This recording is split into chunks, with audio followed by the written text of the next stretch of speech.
There's no doubt that the food service industry has been impacted by the global economic downturn.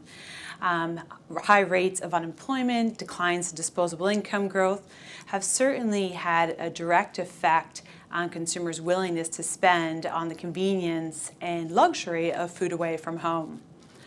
And while it's important to look at these various economic indicators to help give us an idea as to how the industry has performed and what is expected over the next 5 years, we have seen some variances in terms of how operators are performing, as well as which types of food service have managed to maintain growth. We recently published a new report, Corporate Strategies in Consumer Food Service, Finding the Way Forward, which looks at the performance of the largest global operators, as well as the leading local ones. One of the most interesting parts about the report is to really look at how the performance of companies has varied depending on the market that they're in.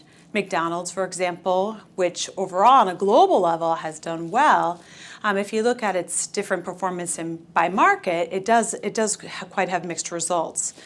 For example, in Russia, where you would have expected the company not to have performed so well, given the state of the economy there, it has grown quite well in 2009.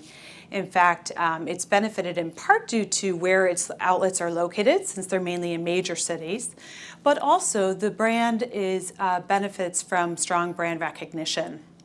In a market like China, where you might expect similar results, it's actually the opposite that is true. In China, their same-store sales have been on the decline, and this has to do as well with where outlets are located, but also because consumers there, the Chinese consumers, are tending to trade down to more local, cheaper options, or trading out of food service altogether. Another company that has also had varying results is that of Domino's Pizza. Domino's Pizza internationally has performed quite well, while the U.S. market performance has sunk. The U.S. market for pizza is certainly considered more saturated and competitive, but also another factor there is the improved quality of frozen pizza, which over the years has just gotten much better in terms of its quality and its range of variety. In Australia, the UK, and Ireland, the frozen pizza category is not too much of a factor. And additionally, Domino's there has just done a much better job at getting that value and quality ratio down. And this has really resonated with many consumers there who have turned to the brand during the recession. While the Corporate Global Strategies briefing does look at the leading and the largest global operators, it does also go into great detail in terms of how local companies have performed in the BRIC countries, Brazil, Russia, India, and China. With the exception of Russia, these countries are expected to add the greatest level of value over the next 5 years, really fueling food service value growth.